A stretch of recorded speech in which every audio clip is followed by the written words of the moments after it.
L'Égypte. Lorsque vous entendez ce nom, que vous vient à l'esprit? Des pyramides millénaires, des pharaons couverts d'or, du sable à perte de vue sous un soleil brûlant? Peut-être bien, mais l'Égypte recèle quelque chose de plus, quelque chose que peu de gens aperçoivent, quelque chose de caché, au-delà des pyramides. Et c'est cette Égypte que vous allez découvrir maintenant.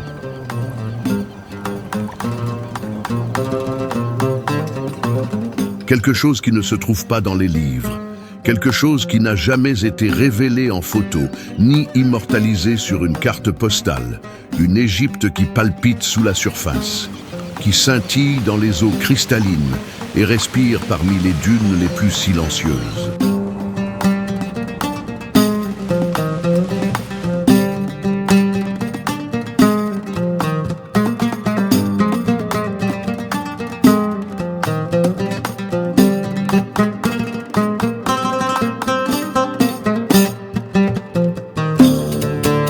Aujourd'hui, vous n'allez pas seulement regarder un documentaire, vous allez embarquer pour un voyage immersif à travers des terres sacrées, façonnées non seulement par le temps, mais par le souffle même du Créateur.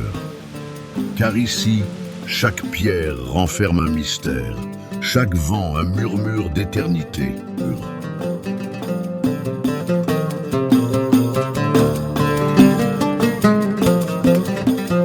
Des récifs cachés de la mer Rouge, aux sculptures naturelles forgées par le désert blanc, des villages ancestraux du Nil à la majesté oubliée de Luxor.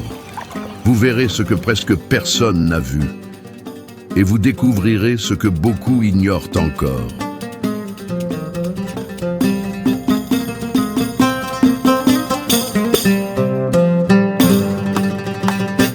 Préparez-vous à traverser des temples sacrés, naviguer sur des rivières murmurantes, marcher à travers des oasis secrets. Et lorsque vous penserez avoir tout vu, une nouvelle merveille surgira devant vos yeux.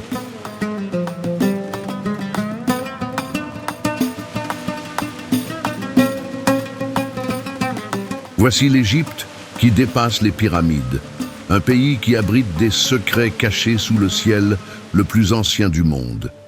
Vous êtes sur le point de découvrir les 10 destinations les plus incroyables, peu explorées, qui révèlent l'âme véritable de cette terre divine.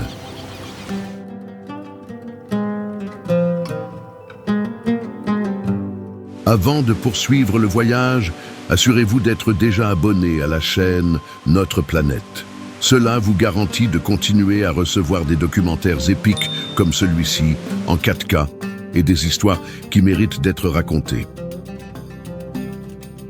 Maintenant, respirez profondément, car notre premier arrêt sera l'un des plus surprenants. Un paradis de sable doré, d'eau translucide et d'îles qui semblent flotter dans le temps. Un lieu où la mer dévoile des secrets cachés et où le silence prend la couleur bleue.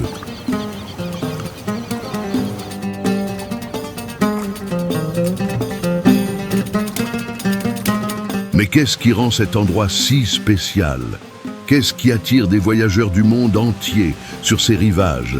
C'est ce que vous êtes sur le point de découvrir.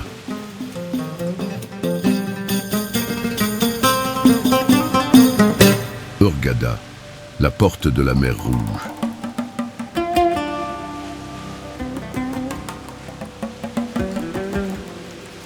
Au sud du désert et au nord de l'immensité bleue, repose une ville qui ressemble à un miracle cousu au bord de la mer. Hurghada n'a pas été dessinée par le hasard. Elle a été sculptée par le Créateur avec des teintes de corail, du sable doré et des eaux qui scintillent comme du verre liquide.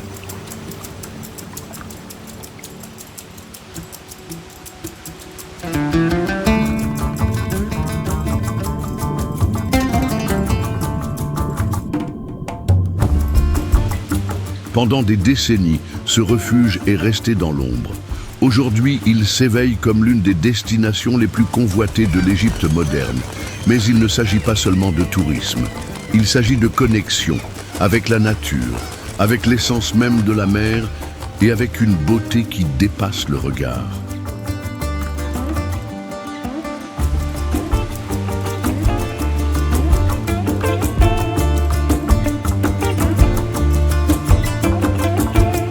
Les plages s'étendent comme des voiles dorées, brodées de cocotiers, de palmiers et du silence de ceux qui contemplent.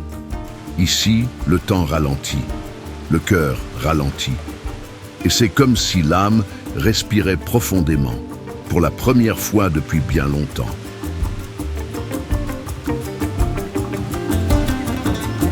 Mais c'est dans ces eaux que Hurghada dévoile son plus grand secret. Un monde submergé, silencieux, coloré. Un spectacle marin de coraux vivants, de danseurs océaniques et d'un univers vibrant sous la surface.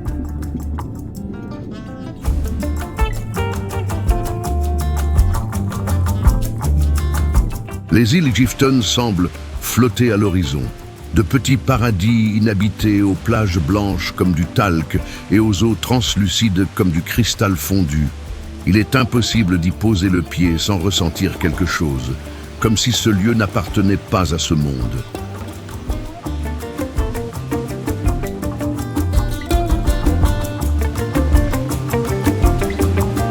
L'île Mamia est une invitation à la contemplation. Les bateaux arrivent en silence. Les visiteurs marchent pieds nus sur le sable, à la recherche de paix, de beauté et de silence. La mer ici a le goût de la liberté, et le ciel sent l'éternité.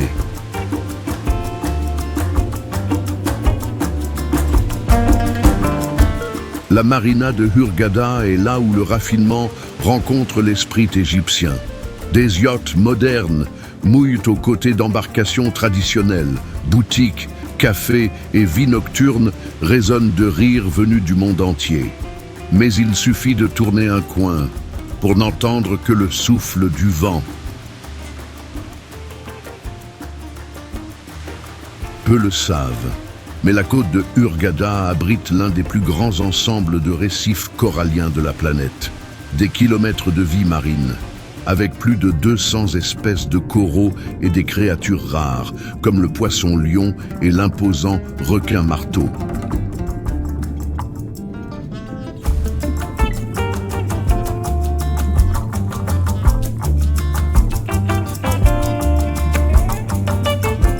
Plonger ici, c'est comme flotter sur une autre planète. Les sons s'effacent, la lumière danse entre les bulles, et le temps semble se courber devant la beauté de l'inconnu.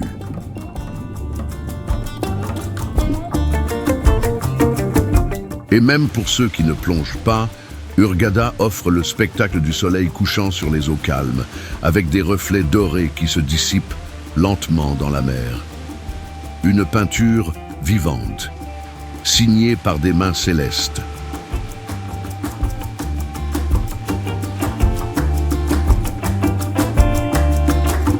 Mais Hurghada n'est pas que beauté. C'est une expérience, c'est une bande-son, c'est une odeur de sel marin avec un goût d'abricot et de menthe. C'est le genre d'endroit que l'âme reconnaît avant même que le corps n'y arrive. C'est peut-être pour cela que tant de gens reviennent, ou peut-être parce qu'ils ne partent jamais vraiment. Hurghada laisse des traces invisibles chez ceux qui observent, chez ceux qui ressentent, chez ceux qui acceptent de plonger, les yeux et le cœur ouverts.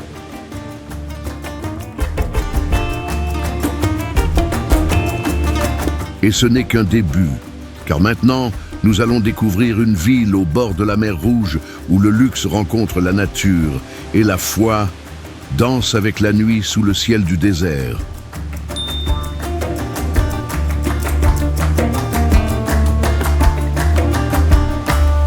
Sharm el-Sheikh, le paradis au bord de la mer Rouge.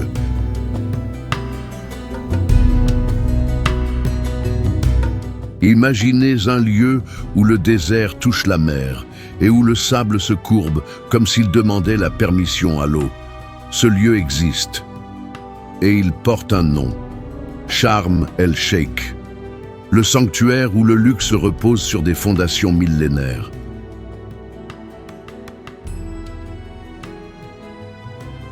Pendant des siècles, cette région fut le passage des pèlerins.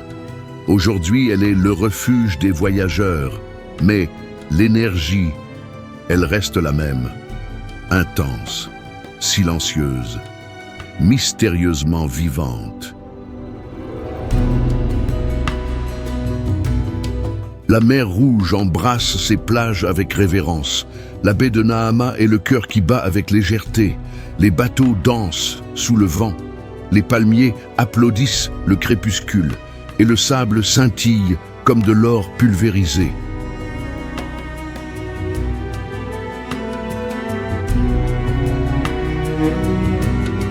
Et quand le soleil se couche, Sharm s'éveille. La place Soho se remplit de sons, d'arômes et de sourires. Des fontaines illuminées orchestrent un ballet liquide. Et le temps observe simplement.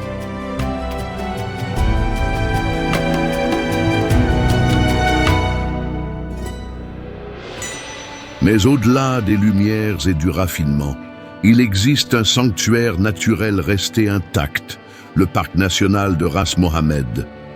Une réserve qui garde les secrets du désert et le miracle de la vie marine.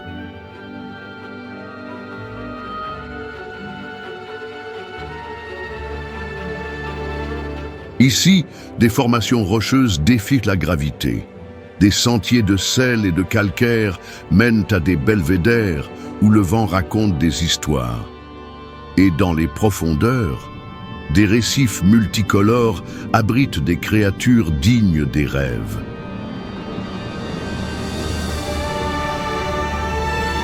Des tortues glissent avec majesté. Des raies manta volent sous une lumière diffuse. Des poissons lions. Des murènes. Des barracudas. La biodiversité est si riche qu'elle semble être une galerie vivante du Créateur.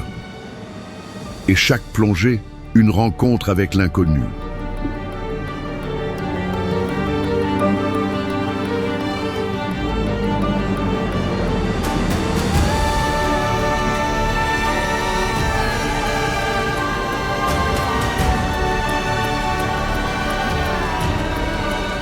Mais nul besoin de plonger pour ressentir.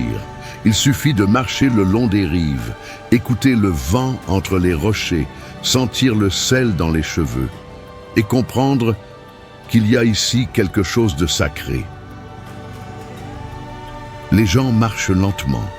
Les marchands offrent du thé à l'hibiscus avec gentillesse.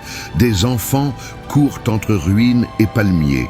Et les mosquées murmurent des prières alors que le jour s'efface. C'est le Sinaï vivant, présent.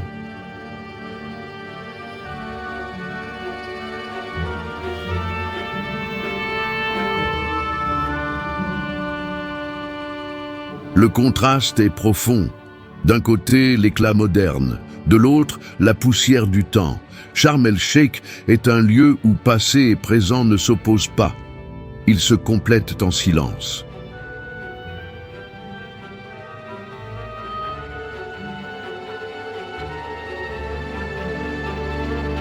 La nuit, le ciel se transforme.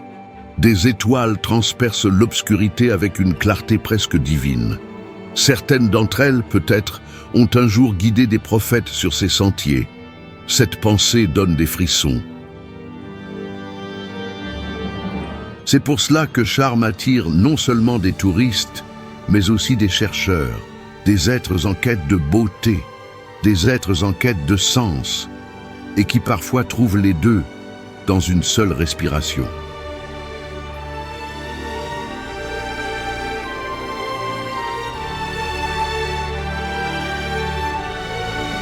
Dans les resorts, les saveurs de l'Orient se mêlent au raffinement occidental.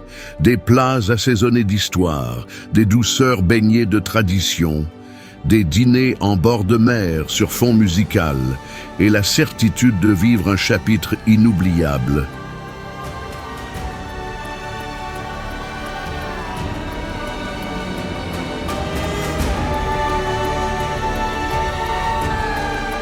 Et le plus impressionnant, tout cela respire au bord de l'une des mers les plus énigmatiques de la Terre. une mer qui abrite non seulement la vie marine, mais aussi l'un des événements les plus marquants de l'histoire biblique. Nous sommes devant cette même mer Rouge, où, selon la Bible, les eaux se sont ouvertes, où Moïse a guidé tout un peuple vers la liberté, où le miracle a vaincu la logique, et la foi a défié l'impossible.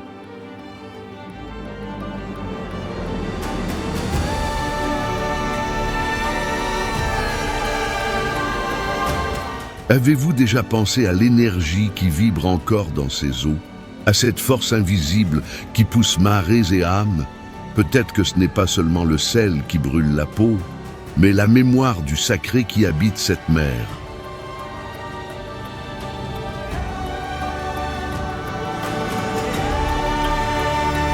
Il est temps maintenant d'aller plus loin, bien plus loin, car nous allons plonger non seulement dans l'océan, mais dans l'histoire, dans la foi, dans la science et dans la plus grande traversée que cette mer ait jamais connue.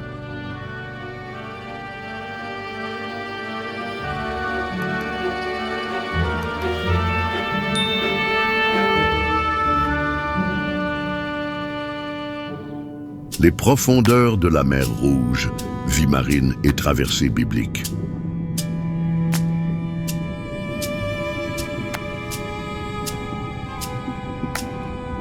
Il existe des mers qui se limitent au paysage, mais la mer Rouge va plus loin. C'est une frontière entre deux mondes, entre le naturel et le sacré, entre le visible et l'éternel.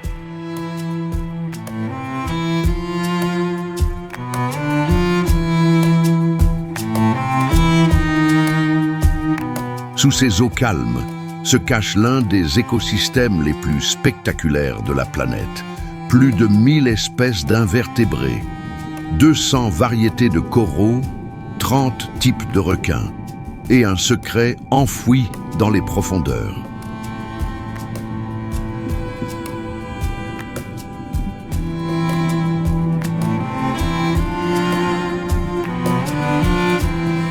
Plonger ici, c'est quitter la Terre. C'est flotter dans des jardins vivants où chaque créature semble danser sur une musique silencieuse. C'est être témoin de l'architecture de la vie, parfaite, incompréhensible, divine. Le poisson-lion patrouille son domaine avec une élégance venimeuse. Les tortues glissent comme si elles volaient. Les coraux respirent en des couleurs inconnues de la surface. À chaque mètre, la nature se réinvente et émerveille.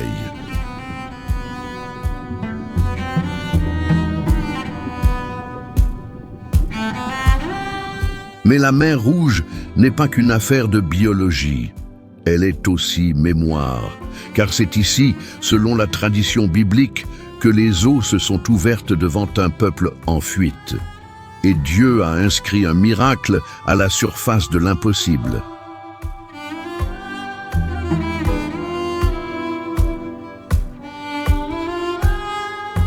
Imaginez la scène, un peuple acculé, l'armée à portée de cris, et soudain, la mer s'ouvre en deux, révélant un chemin là où il n'y avait qu'un abîme, la foi devenue passage.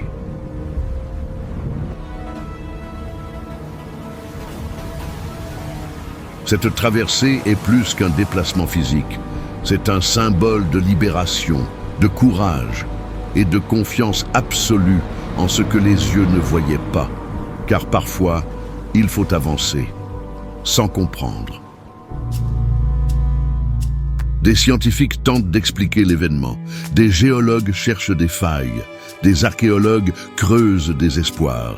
Mais certaines histoires ne sont pas faites pour tenir dans des formules. Elles sont faites pour faire frissonner l'âme. Les eaux qui aujourd'hui abritent la vie furent autrefois le théâtre du salut.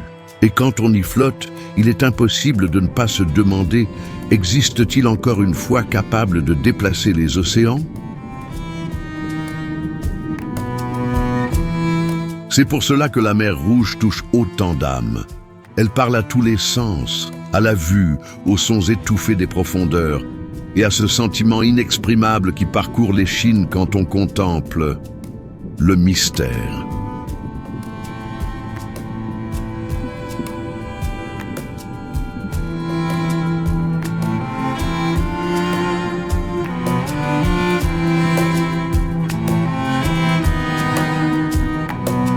La science nous montre les données, la foi, les significations.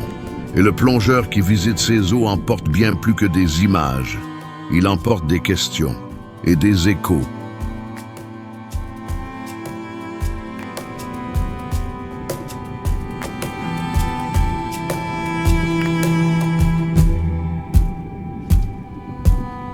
Car parfois, le silence des fonds marins en dit plus que toutes les écritures.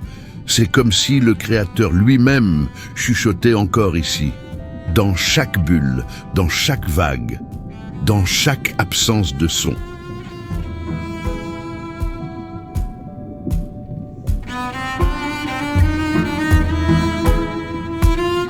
Et quand le soleil traverse l'eau, un rayon doré touche le fond sablonneux comme une bénédiction, un rappel qu'il y a de la lumière, même là où les yeux ne voient pas, même là où il semble n'y avoir plus de sol.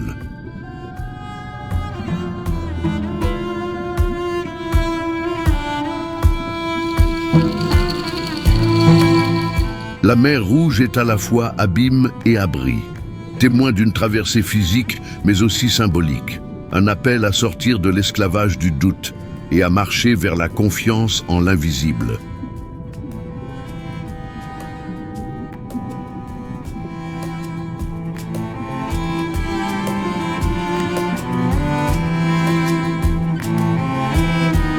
Mais notre voyage ne s'arrête pas ici, car il existe un lieu où la mer cède la place au désert, où les eaux s'arrêtent et le silence règne en maître.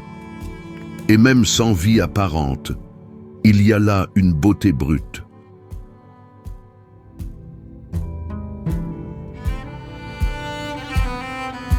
Nous allons maintenant vers un endroit sans profondeur, mais avec de la hauteur, sans mouvement, mais avec de la forme, un lieu où les roches semblent figer le vent, et raconter des histoires avec leur propre anatomie.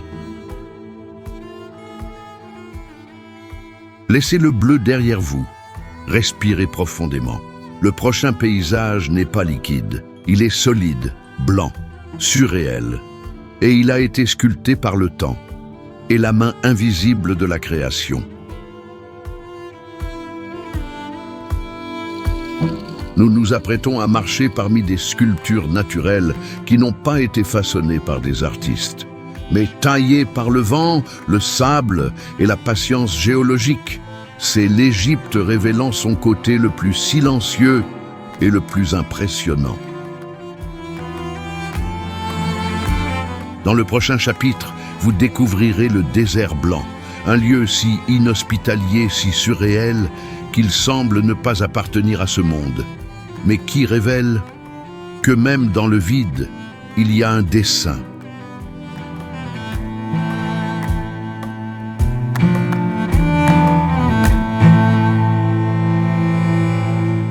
Désert blanc, sculpture de la nature.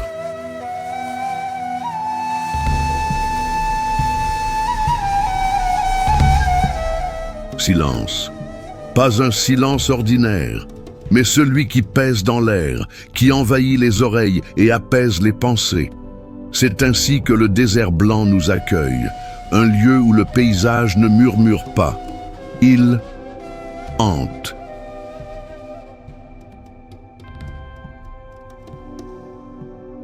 Le sol, entièrement blanc, semble recouvert d'un manteau de neige solide. Mais ici, il n'y a pas de froid. Juste une chaleur tranchante, un vent sec, et le temps qui semble figé ou oublié.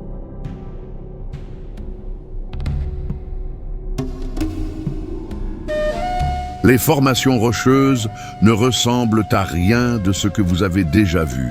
Champignons de pierre, tours érodées, figures rappelant des animaux, des gardiens ou des monuments d'un peuple jamais existé, mais qui peut-être a laissé un message.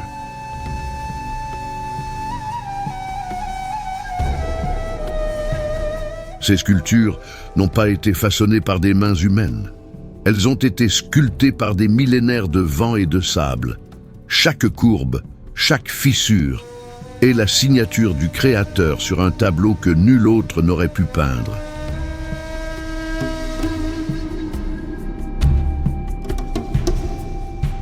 Géologiquement, le désert blanc est composé de craie et de calcaire, des roches fragiles à l'érosion, mais assez fortes pour défier le temps. Une galerie à ciel ouvert, avec des œuvres qui changent de couleur au soleil et de forme au gré du vent.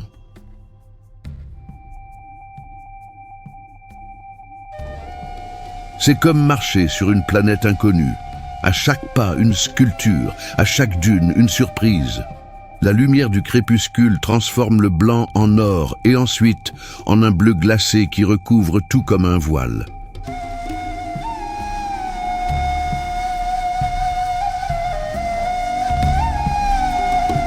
Peu d'endroits au monde inspirent autant de paix et d'étrangeté à la fois. On se sent petit et pourtant partie d'un tout bien plus vaste, comme si l'on marchait dans l'esprit de Dieu ou aux frontières de la création.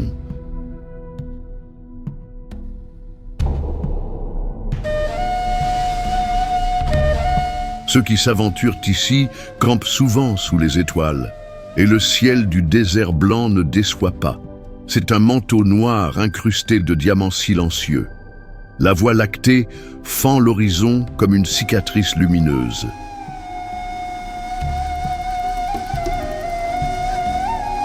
Autour du feu, le silence devient prière. Les flammes dansent, les regards se perdent, et le temps disparaît tout simplement. C'est comme si l'âme trouvait l'endroit exact où se reposer.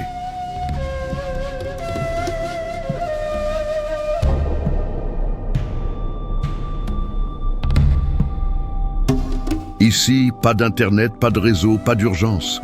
Juste le vent, les étoiles et le sable qui chante quand le monde s'endort. C'est un retour à l'essentiel, une étreinte du vide qui emplit tout.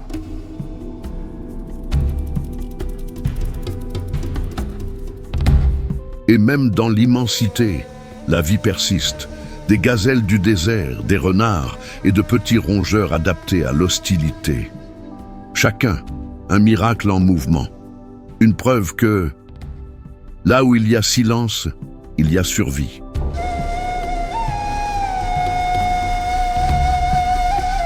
Pour les Bédouins qui vivent dans la région, ce n'est pas un désert, c'est un foyer, un héritage. Un territoire sacré, protégé par des légendes et respecté depuis des générations. Et celui qui ose écouter entend des histoires soufflées par le sable.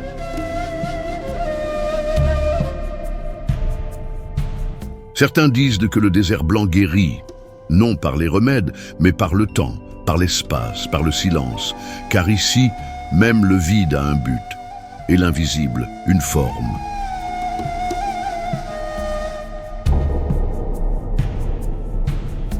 Ce n'est pas un lieu pour tout le monde.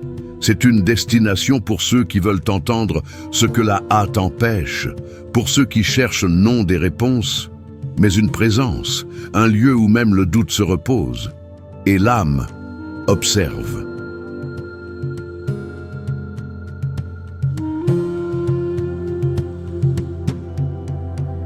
Et c'est précisément pour cela que nous laissons maintenant le désert derrière nous.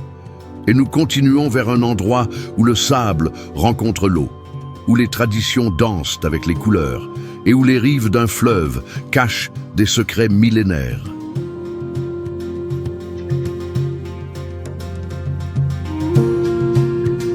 Notre prochaine étape est un joyau du Sud, un coin d'Égypte où le temps s'écoule plus lentement, les bateaux glissent en silence, et les îles flottent comme des souvenirs. Il est temps de voguer vers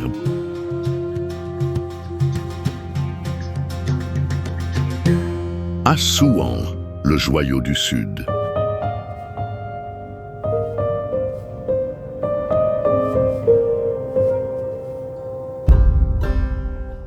Au sud de l'Égypte, là où le temps s'écoule lentement et où le Nil change de teinte selon le soleil, se trouve une ville qui semble avoir été façonnée par la tranquillité elle-même. Assouan, un refuge où l'âme respire et où le silence a le son d'un fleuve.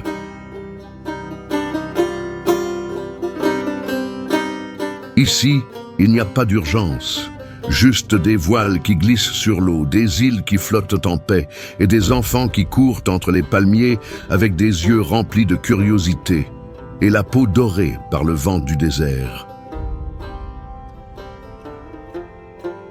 La lumière à Assouan est différente, plus douce, plus dorée, comme si le ciel lui-même se penchait pour toucher le fleuve, et le Nil, en retour, caressait ses rives avec une douceur millénaire.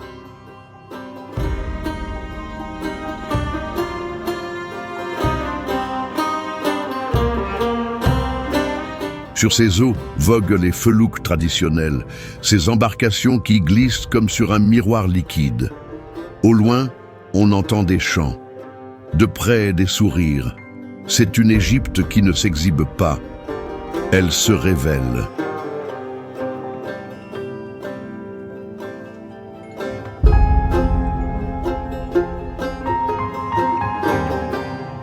L'île éléphantine repose comme un poème au milieu du fleuve. Là, des villages nubiens peints de bleu et de rose accueillent les visiteurs avec du thé à l'hibiscus. Des histoires racontées les yeux brillants et un sens de l'hospitalité que seule l'Égypte possède.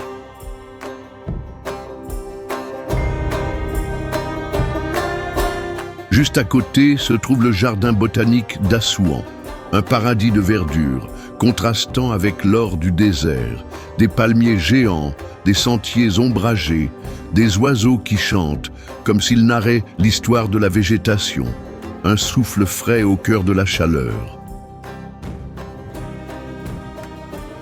Et au cœur de cette région sacrée se dresse l'un des temples les plus impressionnants d'Égypte, le temple de Philae. Dédié à la déesse Isis, ce lieu porte plus que des colonnes et des hiéroglyphes. Il porte la dévotion.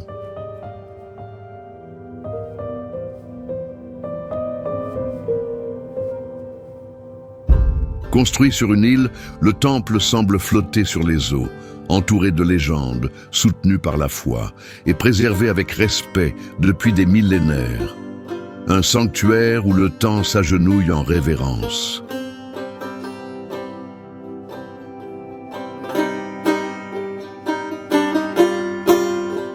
Marcher dans ces couloirs, c'est avancer entre deux mondes. L'un où le divin habite les pierres, et l'autre où le regard du visiteur rencontre non pas des réponses, mais une forme de révérence.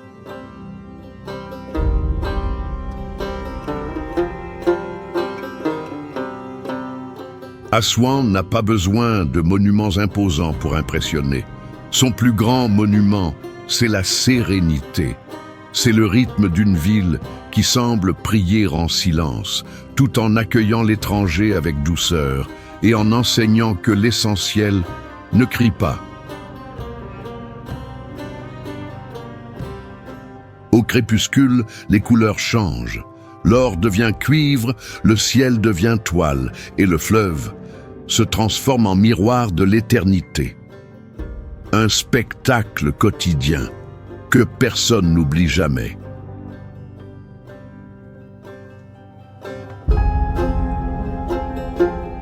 Et c'est à la tombée de la nuit que l'on comprend. Assouan n'est pas seulement une ville, c'est un état d'esprit, un refuge où le temps ralentit et où l'âme, enfin, respire profondément.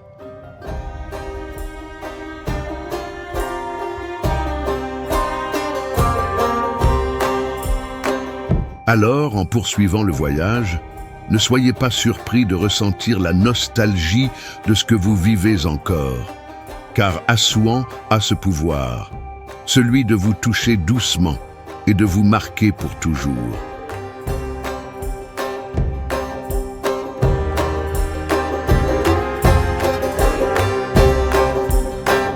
Et si jusqu'ici nous avons navigué sur des eaux paisibles, préparez-vous, car nous allons maintenant remonter le plus grand fleuve d'Afrique, un fleuve qui ne fait pas que traverser le désert, mais qui a façonné des civilisations, qui nourrit, relie et bat encore.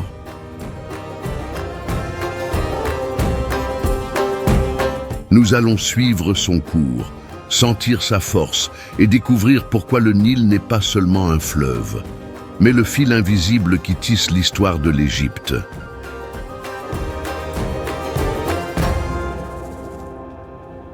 Dans le prochain chapitre, préparez-vous à naviguer aux côtés de bateliers ancestraux, observer des plantations verdoyantes en plein désert et comprendre pourquoi, depuis les temps anciens, le Nil a toujours été la vie.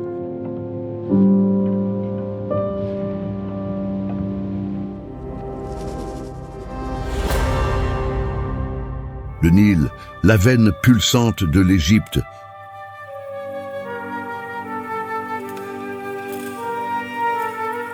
Certains fleuves traversent des continents. Le Nil relie des civilisations. Avec plus de 6000 kilomètres, il naît en Afrique centrale et traverse déserts, oasis et villes, jusqu'à se déverser en sagesse.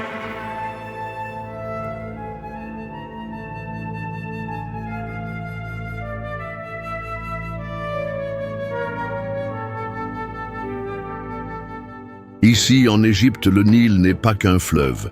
Il est nourriture, il est croyance, il est refuge. C'est la veine par laquelle coule l'âme du pays, nourrissant depuis l'époque des pharaons tout ce qui vit autour de lui.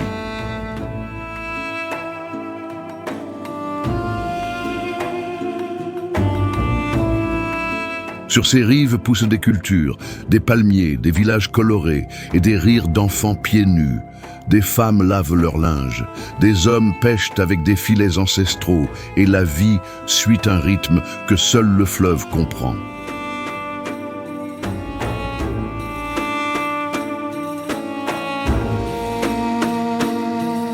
Naviguer sur le Nil, c'est remonter le temps.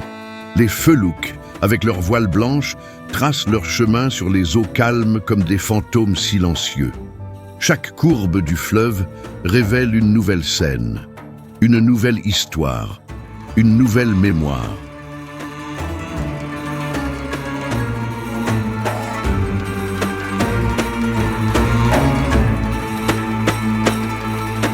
Même durant les jours les plus chauds, le vent du Nil souffle avec clémence, comme s'il savait ce qu'il transporte, comme s'il comprenait son rôle, soutenir la vie et protéger les rêves.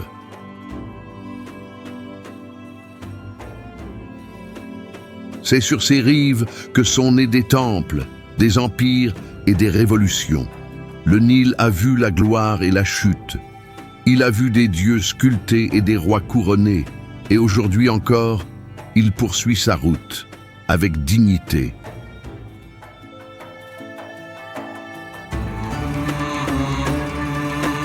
Au coucher du soleil, le fleuve devient miroir. Les nuages se posent sur ses eaux et le ciel semble toucher la terre. C'est à cet instant que tout se tait et que le monde respire avec lui.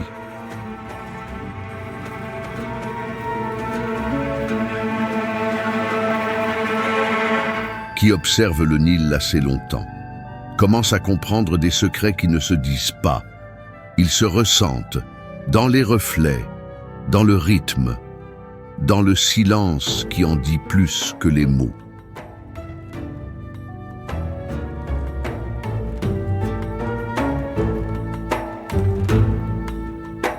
Sur ces rives, on découvre une Égypte qui n'apparaît pas dans les guides touristiques. Une Égypte qui sème, récolte, chante et croit. Qui vit non par hâte, mais par dessein, où chaque geste a du poids et chaque regard une mémoire.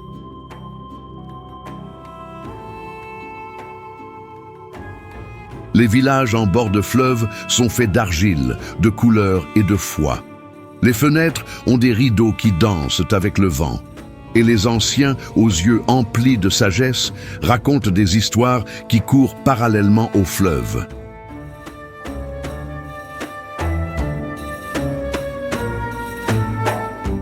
Parfois, on voit un enfant seul au bord de l'eau. Il ne joue pas, il contemple, comme s'il savait intuitivement qu'ici coule bien plus que de l'eau. Coule l'essence de son peuple.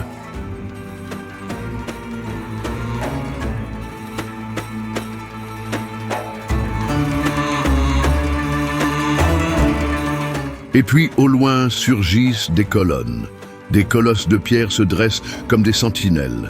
Et l'on comprend que le fleuve nous conduit vers un lieu où l'histoire n'est pas écrite dans des livres, mais sculptée dans la terre.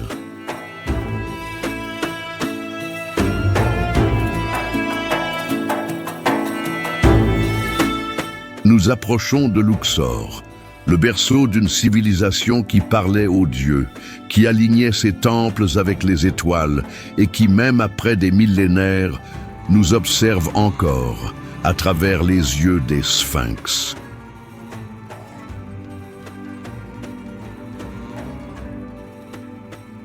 Mais avant de poser le pied sur ces ruines sacrées, regardez en arrière, regardez le fleuve. C'est lui qui vous a mené jusqu'ici. Et tout ce qui va être révélé ensuite n'est possible que parce qu'il existe.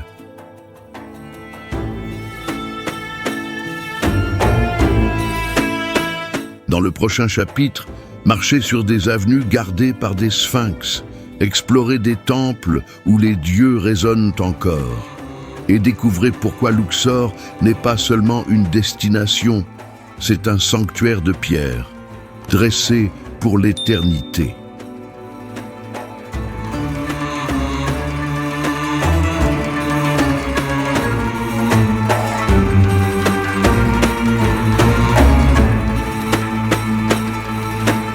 Luxor, le musée à ciel ouvert.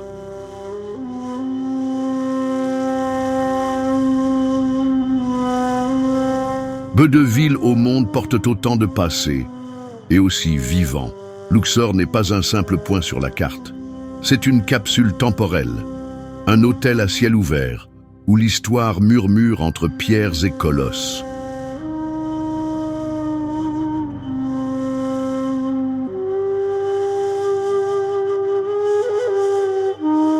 Ici, les temples ne sont pas des ruines, ce sont des témoins, témoins d'un peuple qui se considérait comme une extension des dieux, qui sculptait l'éternité dans chaque pilier, dans chaque hiéroglyphe, dans chaque ombre.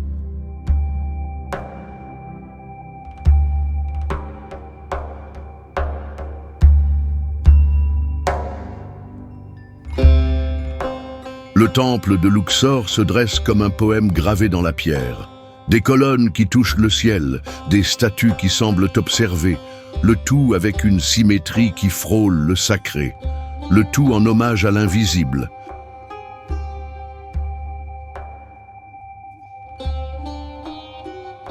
Le coucher du soleil à Luxor est une expérience spirituelle. La lumière baigne les blocs millénaires et transforme les murs en or. C'est comme si les dieux eux-mêmes revenaient habiter leur demeure, le temps de quelques instants. Mais ce qui relie vraiment Luxor au divin, c'est l'avenue des Sphinx, un chemin sacré de près de 3 kilomètres, gardé par des centaines de statues qui semblent surveiller le temps. Marcher ici, c'est traverser des dimensions.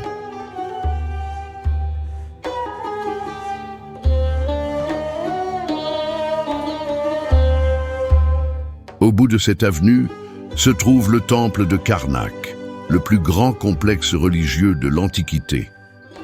Une forêt de colonnes gigantesques, avec des inscriptions qui ont traversé les millénaires intactes.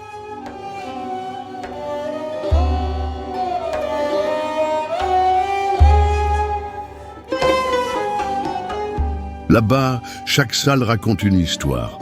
Chaque obélisque pointe vers le ciel comme pour rappeler aux hommes d'où ils viennent et où ils vont. Karnak n'a pas été construit, il a été révélé.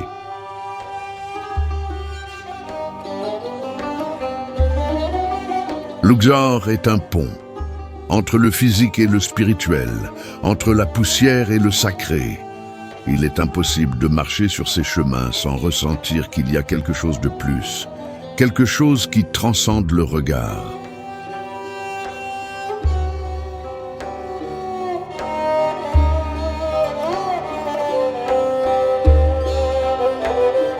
Les archéologues fouillent le passé.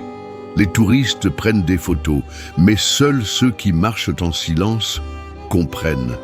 Luxor ne se regarde pas seulement, elle se ressent.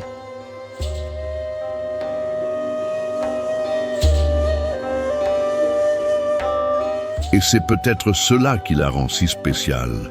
Elle ne demande pas l'admiration, elle exige le respect.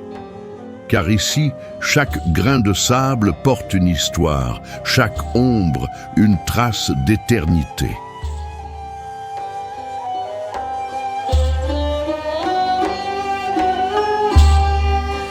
Les nuits de pleine lune, le temple semble respirer.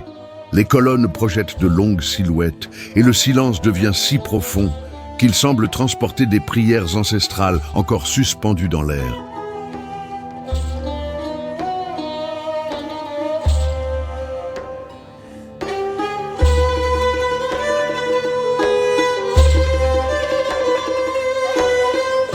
Mais Luxor est aussi vivante.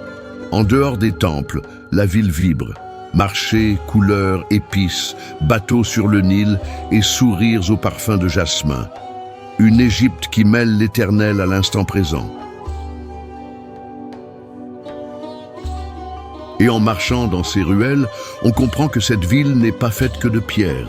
Elle est faite de foi, de mémoire, de résistance, de tout ce que le temps ne peut effacer.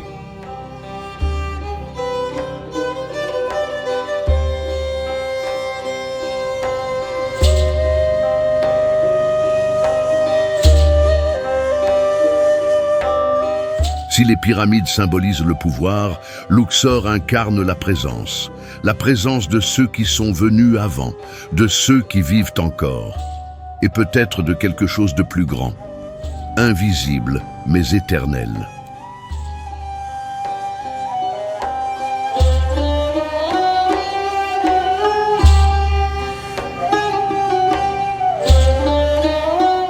Et maintenant, nous quittons le sacré sculpté dans la pierre, pour retrouver l'ancien qui palpite dans le présent.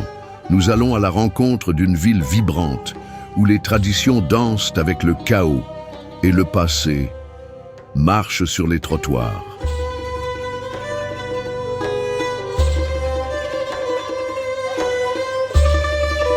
Notre prochaine étape est le cœur urbain de l'Égypte, un lieu où les minarets touchent le ciel et où les bazars tissent des récits faits d'épices, de tissus et de voix.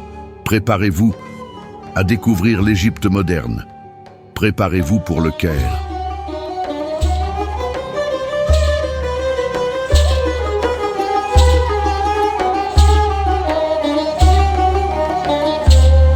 Le Caire, la rencontre de l'ancien avec le moderne.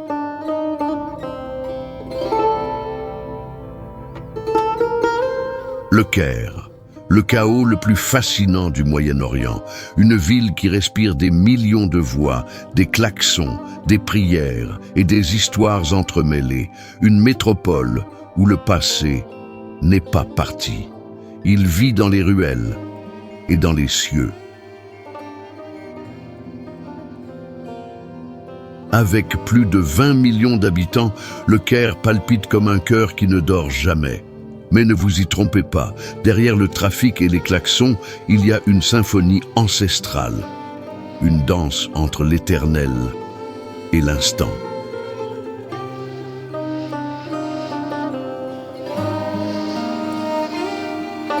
Les mosquées se dressent comme des gardiennes de la foi. Les minarets pointent vers le ciel comme des doigts en prière.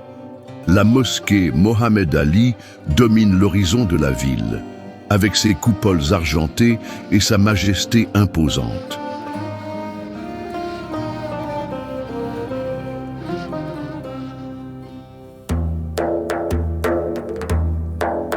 Mais le Caire parle aussi au monde moderne. Immeubles de verre, larges avenues, cafés de chaînes internationales et écrans LED. Et pourtant, l'âme de la ville réside dans ses souks, dans ses ruelles, dans les détails.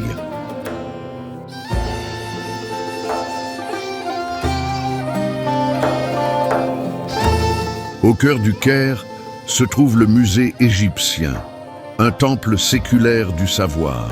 Avec plus de 120 000 pièces, il abrite des momies, des bijoux, des statues et le légendaire trésor de Toutankhamon, C'est comme parcourir des chapitres entiers de l'humanité.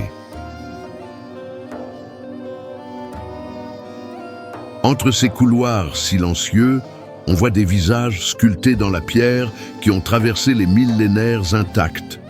Des regards qui nous fixent encore, avec mystère, avec puissance, avec quelque chose qui défie toute explication.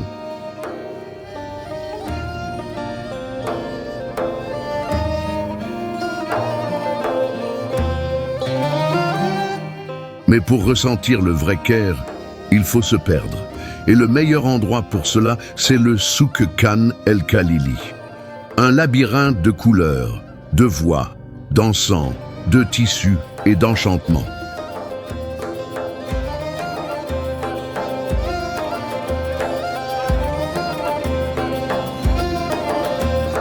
Là-bas, le temps s'écoule lentement. Les mains façonnent le cuivre, l'argent brille sous des lampes suspendues. Les marchands vous interpellent avec gentillesse, offrant du thé, du marchandage, et un sourire qui vaut plus que n'importe quel souvenir.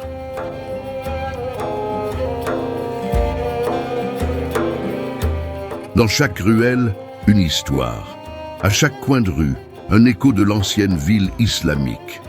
Le Caire n'est pas fait d'avenues, il est fait de rencontres, de sensations, de contrastes qui coexistent en harmonie.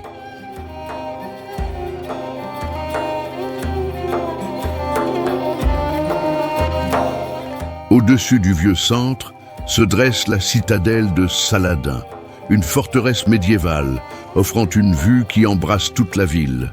Là, le temps semble s'être arrêté, juste pour que vous puissiez contempler.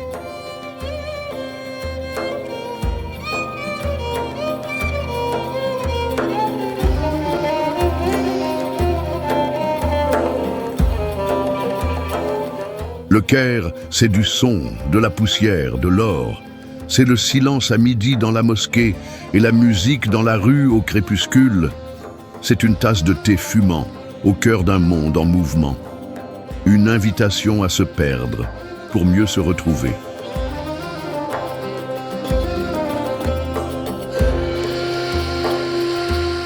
Impossible de ne pas s'émouvoir, en réalisant qu'au milieu de la modernité, le Caire garde l'esprit de ses ancêtres. Les regards qui marchent aujourd'hui reflètent encore la lumière, des torches qui illuminaient les temples.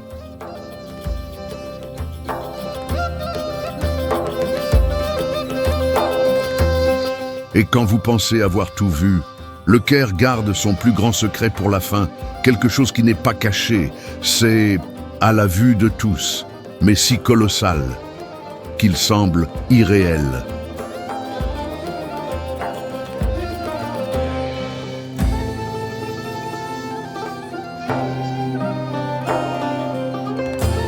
Préparez-vous à quitter les rues vibrantes de la ville et à marcher jusqu'à la frontière entre le béton et l'éternel.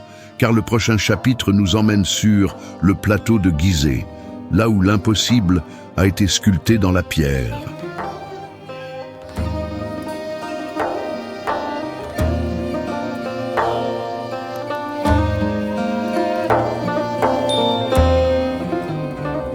Pyramide de Gizeh, monument éternel.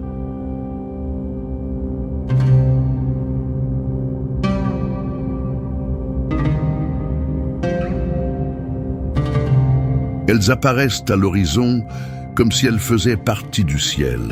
3 géantes de pierre, aussi solides que des montagnes et aussi énigmatiques que le temps. Les pyramides de Gizeh. Des monuments qui défient la logique et font plier la raison.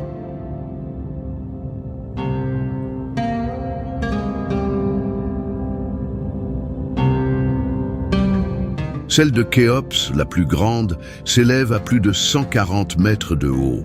Il a fallu plus de 2 300 000 blocs. Et jusqu'à aujourd'hui, nul ne sait vraiment comment. Comment ils les ont déplacés, comment ils les ont ajustés, comment ils ont atteint l'impossible.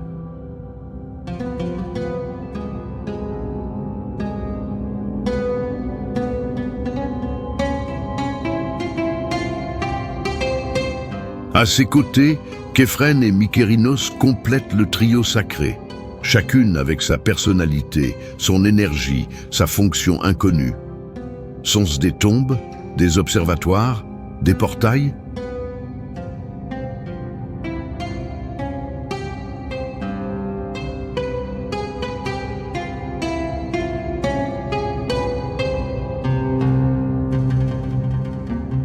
Construites il y a plus de 4500 ans, les pyramides ont résisté aux guerres, aux tempêtes et au temps lui-même. Et elles sont toujours là, comme si elles attendaient quelque chose. Ou quelqu'un.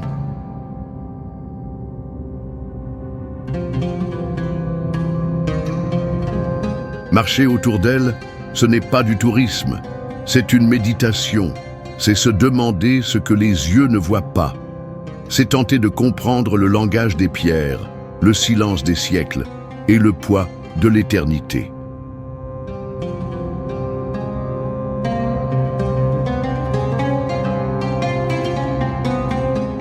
Aucune construction sur la planète ne provoque un tel impact. Pas par sa taille, mais par son âme, car les pyramides n'ont pas été bâties uniquement avec de la force. Elles ont été érigées avec foi, avec quelque chose que, peut-être, l'humanité a oublié.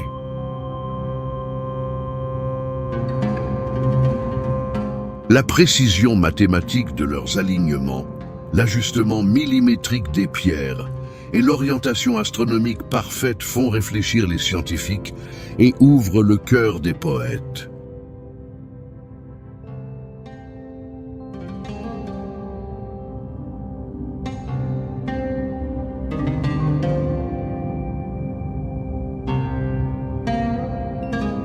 Peut-être que nous ne saurons jamais tout, et c'est peut-être là le but, qu'elles restent des rappels, qu'il existe des forces que le temps ne peut effacer, que l'homme est capable de toucher le ciel quand il lève les mains avec révérence.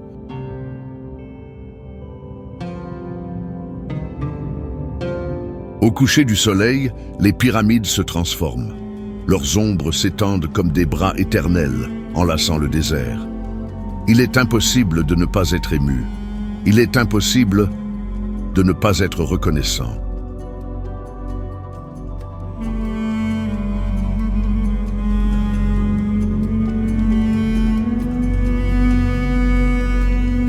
Beaucoup ont tenté d'expliquer. D'autres préfèrent simplement contempler. Ce qui compte, c'est qu'elles sont là, solides, silencieuses, inébranlables, comme un pacte entre la terre et le ciel.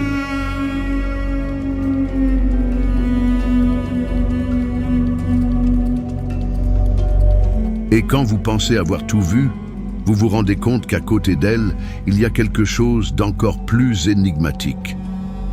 Un gardien de pierre, un visage serein sur un corps de fauve. Celui qui veille sur le temps sans dire un mot. Dans le prochain chapitre, nous allons nous arrêter devant la plus ancienne et mystérieuse statue monumentale de la planète. Le grand Sphinx, une énigme sculptée dans la roche, une présence silencieuse qui, encore aujourd'hui, défie le monde.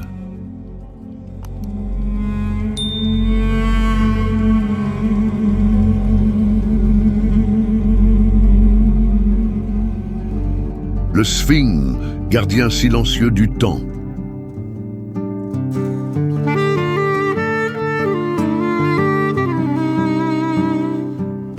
Il ne parle pas.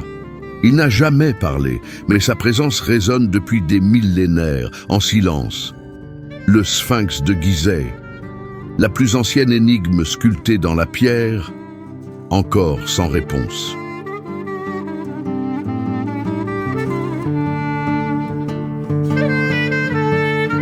Avec un corps de lion et un visage humain, il repose devant les pyramides comme un gardien éternel, avec des yeux qui observent mais ne jugent pas, avec des lèvres scellées, comme s'il gardait un secret que le temps a refusé de dévoiler.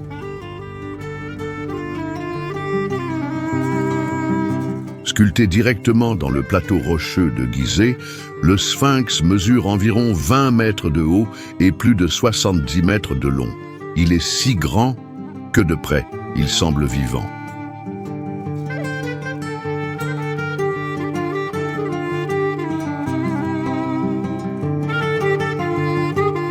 Mais qui l'a créé?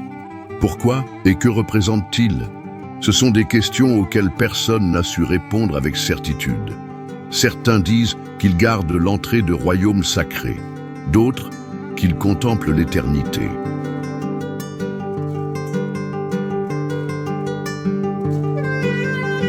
Certains croient que son origine est antérieure aux pyramides, qu'il fut sculpté par une civilisation plus ancienne, enseveli sous les sables de l'histoire.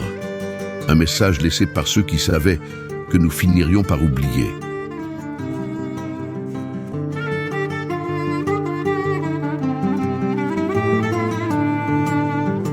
Quelle que soit la vérité, le sphinx demeure, intouchable, majestueux et solennel, comme si chaque grain de sable autour de lui faisait partie d'une mémoire qui refuse de disparaître.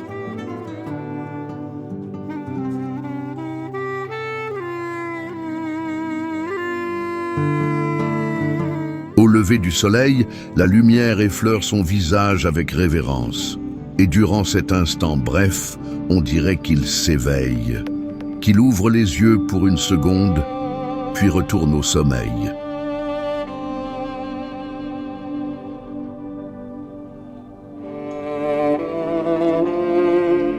Les anciens Égyptiens l'appelaient Or-Emaket, Horus à l'horizon, un symbole de renaissance, de passage, de vigilance sacrée, un rappel que le divin veille toujours.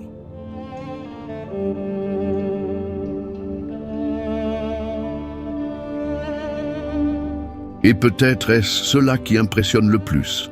Le sphinx ne s'impose pas, il n'exige rien. Il est simplement là, présent, silencieux, inébranlable.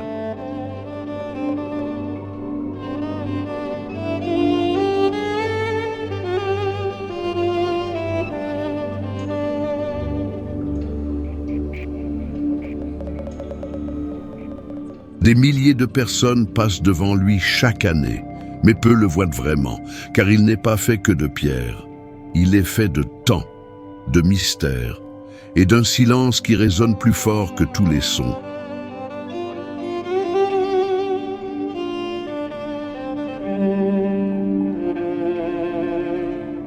Peut-être qu'au fond, il attend que quelqu'un comprenne, que quelqu'un écoute avec le cœur, car certains secrets ne se révèlent pas aux yeux. Ils sont murmurés à l'âme.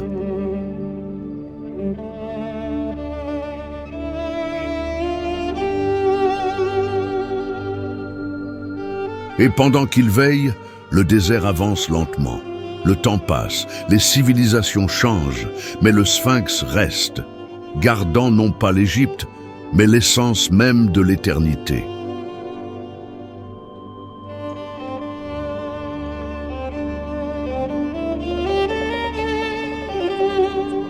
À la fin de cette traversée d'un Égypte caché, vous ne repartez pas avec des réponses, vous repartez avec un nouveau regard. Et c'est peut-être là la plus belle des récompenses. Mais avant de partir, avez-vous déjà vérifié si vous êtes abonné à la chaîne Notre Planète? Rejoignez-nous pour d'autres voyages comme celui-ci, d'autres découvertes, d'autres secrets révélés, d'autres lieux qui transforment. Et puisqu'on parle de transformation, ce que vous allez voir ensuite est une terre où le ciel a touché la terre. Des miracles, des rencontres, des passages éternels. Vous avez découvert l'Égypte des merveilles cachées. Mais maintenant, imaginez poser le pied là où les miracles ont eu lieu, là où le temps s'est arrêté et où l'éternité s'est manifestée. Ce qui vient ensuite n'est pas un simple voyage. C'est une expérience qui pourrait changer votre vision du monde. Le documentaire sur la Terre Sainte vous attend déjà. Cliquez maintenant sur votre écran et voyez de vos propres yeux où tout s'est passé. Restez avec nous et découvrez l'extraordinaire autour du monde. Un câlin et à très bientôt pour une nouvelle aventure.